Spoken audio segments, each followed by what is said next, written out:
দেখবেন ওই শুভেন্দু অধিকারী ভাষণ দিত পার্থ চ্যাটার্জি গ্রেপ্তার হওয়ার পরে। পার্থকে কে ধরলো? মোদির পুলিশ। অর্পিতাকে কে ধরলো? মোদির পুলিশ। তখন ছিল মোদির পুলিশ। আর এখন যখন জেল থেকে বেরিয়ে আসছে, এখন দেখবেন বলবে না সিবিআই কি করছে, ইডি কি করছে, কেন্দ্রীয় সংস্থা কি করছে, আমরা বিজেপি, আমরা কোত্থেকে কি জানি, ওদেরটা ওরা বুঝে নেবে, আমরা ওদের হয়ে জবাব দিতে পারবো না। যখন গ্রেপ্তার হবে তখন মোদির পুলিশ, আর যখন ছাড়া পেয়ে মাথা উঁচু করে বাড়ি চলে যাবে তখন এরা বলবে বিজেপি কি করবে, বিজেপি উত্তর দিতে পারবে না, যা বলার সিবিআই বলবে। আর তার থেকে বড় কথা কি শুরু হবে বলা, আজকে থেকে হয়তো ইতিমধ্যে শুরু হয়ে গেছে, এখন যদি টিভি চালাই দেখতে পাবো, কাল সকালে কাগজে বেরোবে, বলবে যে আরে না না এ তো বেল পেয়েছে, এ তো কোনো বড় কথা নয়, ও গ্রেপ্তার হয়েছে, কদিন জেলে ছিল, বেল তো একদিন সবাই পাবে, বেল তো পেতেই পারে, তা বলে তো অভিযোগ থেকে মুক্ত হয়ে যায়নি, তা বলে তো পুরো ছাড়া পেয়ে যায়নি, এরপরে তো মামলা চলবে, ঠিক একদিন দোষী সাব্যস্ত হবে আর তারপরে শাস্তি পাবে। আপনাদেরকে বলছি, যারা এই সমস্ত কথা এর আগে শুনেছেন, যারা বিশ্বাস করেছেন, যারা আজও বিশ্বাস করবেন, তাদের সবাইকে বলছি খোলা মনে একবার মনে করুন। আজকে সিপিআইএম এর কথাটা বলছে বলে, আমরা বামপন্থীরা কথা বলছি বলে নয়, আপনি আপনার অভিজ্ঞতা, আপনার স্মৃতি থেকে একবার মনে করুন এই কথাটা, এই যুক্তিটা যে না কি আছে, বেল পেয়েছে, একেবারে ছাড়া তো পেয়ে যায়নি, একদিন ঠিক শাস্তি পাবে, এই কথাটা, এই যুক্তিটা আজকে প্রথম শুনছি। 2015-16 সাল থেকে মনে করে দেখুন, একটার পর একটা ঘটনায় এই এক যুক্তি শুনে আসছি। যখন সুদীপ ব্যানার্জি বেল পেয়েছিল সারদার মামলায়, যখন মদন মিত্র বেল পেয়েছিল, যখন এই চোর কুণাল বেল পেয়েছিল, যখন এই খাদ্য কেলেঙ্কারিতে, রেশন কেলেঙ্কারিতে জ্যোতিপ্রিয় মল্লিক বেল পেল, ওদের যে কটা চোর আছে জেলে গেছে আর কদিন পরে বেল পেয়ে বেরিয়েছে। প্রত্যেকবার বিজেপির পক্ষ থেকে এই কথাটাই বলা হয়েছে যে না ঠিক আছে বেল পেয়েছে ঠিক আছে, কিন্তু এরপরও বিচার চলবে, তারপরে ঠিক একদিন শাস্তি ঘোষণা হবে, তখন একেবারে পাকাপাকি ভাবে সাজা পাবে। আজ অব্দি কে পেয়েছে বলুন? আজ 10-12টা বছর কেটে গেল, কে পেয়েছে? একটা উদাহরণ কেউ দিক, একটা মামলা, একটা তদন্ত। নারদার মামলায় সুব্রত মুখার্জিকে, ববি হাকিমকে গ্রেপ্তার করা হয়েছিল, শোভন চ্যাটার্জিকে গ্রেপ্তার করা হয়েছিল নারদার মামলায়। সেই শোভন বৈশাখীকে নিয়ে বিজেপি ঘুরে এখন আবার তৃণমূলে ব্যাক করে গেল। কেউ বিশ্বাস করেন জীবনে কোনোদিন আর এদের কোনোদিন শাস্তি হবে? সুব্রত মুখার্জি, সুলতান আহমেদ মরেই গেল, মরে ভূত হয়ে গেল। এখন কে বলুন তোদেরকে চিতা থেকে আর কবর থেকে নিয়ে এসে শাস্তি দেবে? জীবনে কোনোদিন আর শাস্তি পাবে? আজকে বাংলার একটা 5 বছরের বাচ্চা, একটা 5 বছরের বাচ্চাও বিশ্বাস করে কোনোদিন সারদার চুরির জন্য, কোনোদিন নারদার চুরির জন্য, কোনোদিন গরু চুরির কেসে, কোনোদিন কয়লা চুরির কেসে এদের কোনোদিন আর কারো শাস্তি হবে? কেউ বিশ্বাস করে? আজকে একটা মামলায় কেউ ব্যর্থ হতে পারে, 2টো মামলায় কেউ ব্যর্থ হতে পারে, 3টে মামলায় কেউ ব্যর্থ হতে পারে, আজ অব্দি একটা ঘটনায়, একটা তদন্তে এরা সফল হলো না। কি সারদা, কি নারদা, কি গরু চুরি, কি বালি চুরি, কয়লা চুরি, আরজি করের ধর্ষণ কাণ্ড, শিক্ষা চাকরি বিক্রি, একটা মামলাতে আজ অব্দি কারো শাস্তি হলো না। এমনকি আমি সব ছেড়ে দিলাম, যারা এখানে আছেন এই বিশেষ করে পূর্ব মেদিনীপুরে, এই চণ্ডীপুর, নন্দীগ্রাম, সোনাচুড়া, এই সমস্ত এলাকার মানুষজন, আপনাদেরকে বলছি 2021 সালে বিশেষ করে বিজেপিকেও যারা সমর্থন করেছিলেন তাদেরকেও বলছি, আপনারা কেউ আমাদের শত্রু নন। এখানে বহু মানুষ আছেন, বহু পরিবার আছেন যারা চিরকাল বামপন্থীদেরকে সমর্থন করেছেন। একটা সময় তৃণমূলের অত্যাচারে আর থাকতে না পেরে কারো কারো মনে হয়েছিল ঠিক আছে তৃণমূলের মতো এত রাজ্যের ক্ষমতা নিয়ে, পুলিশকে নিয়ে, সবকিছু নিয়ে ওরা লড়াই করছে, ওদের সঙ্গে সিপিআইএম পেরে উঠবে না, বামপন্থীরা পেরে উঠবে না। বিজেপি কেন্দ্রে আছে, ক্ষমতায় আছে, ওদের অনেক টাকা আছে, ওদের অনেক হাতে ইডি সিবিআই আছে, ওদের মিলিটারি আছে, সবকিছু আছে, ওরা পারবে তৃণমূলের সঙ্গে। কেউ যদি ভোট দিয়ে থাকেন বিজেপিকে, এটা তার দোষ না, এটা আমাদের দোষ, আমাদের পার্টির দোষ, আমাদের ত্রুটি, আমাদের ব্যর্থতা। আমরা সেই ভরসা ধরে রাখতে পারিনি, তার জন্য আমরা কোনো সাধারণ মানুষকে অপরাধী মনে করি না। যদি কোথাও দোষ, কোথাও ত্রুটি, কোথাও ভুল, ব্যর্থতা থেকে থাকে তা আমাদের ব্যর্থতা। এটা আমি খোলা মনে আপনাদেরকে বলছি। একবার মনে করুন তো 2021 সালের বিধানসভা ভোটের পরের সময়টা, 2011-র পরে, 2014-র পরে, 16-র পরে যত আক্রমণ হয়েছিল মূলত আমাদের উপর, সিপিআইএমের উপর। তখন রাজ্যে আমরাই তৃণমূলের বিরুদ্ধে সবচেয়ে শক্তিশালী পার্টি। কিন্তু আমার এটা বলতে কোনো দ্বিধা নেই, 2021 বিধানসভার ভোটের যখন রেজাল্ট বেরোলো, ফলাফল বেরোলো, আমরা শূন্য হয়ে গেলাম, একটা আসনও পেলাম না। অন্যদিকে বিজেপি রাজ্যের একমাত্র বিরোধী দল হলো, অতগুলো আসন পেল ওরা।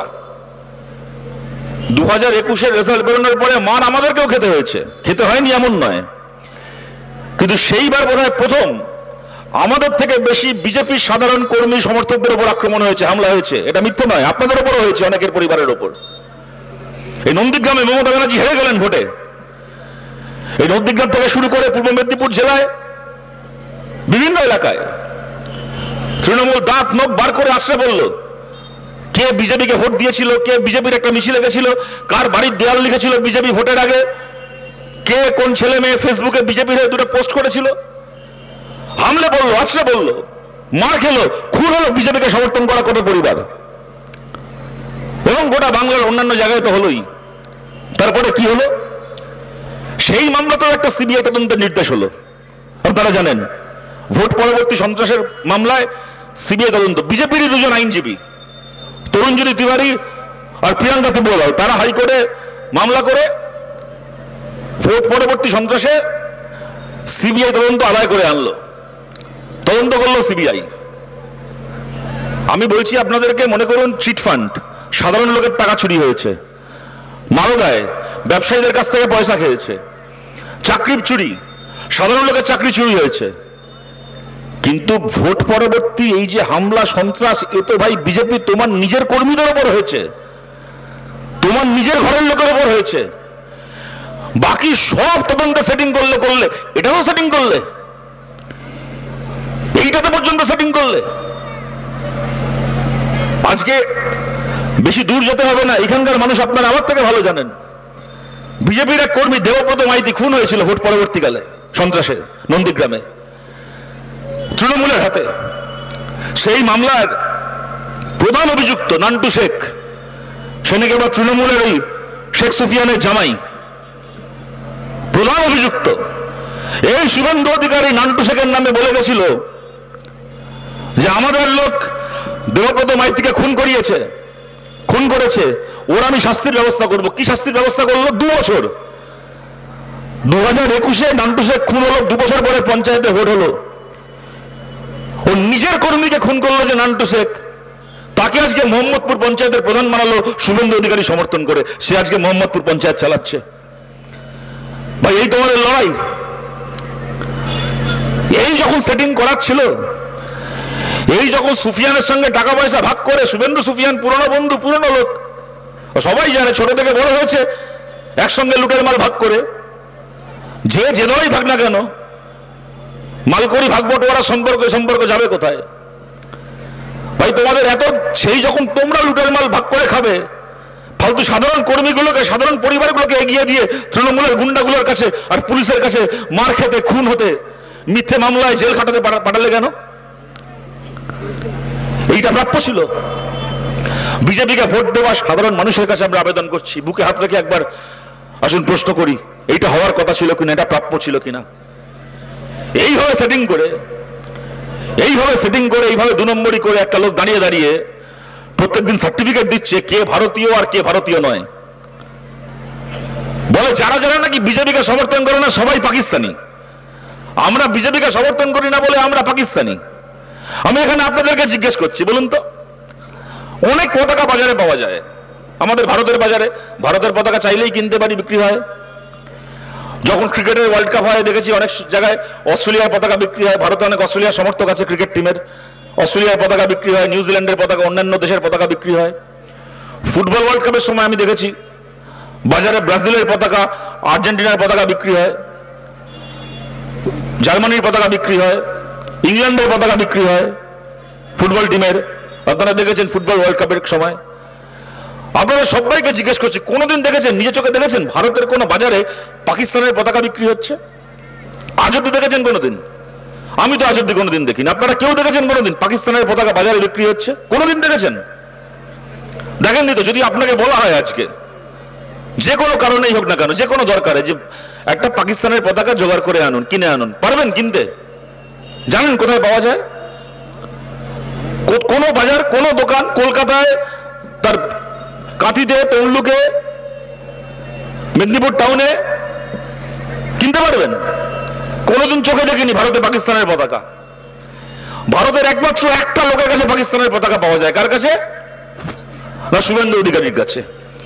একটা লোক ভারতবর্ষের একমাত্র লোক যে ব্যাগে করে পাকিস্তানের পতাকা নিয়ে ঘোরে।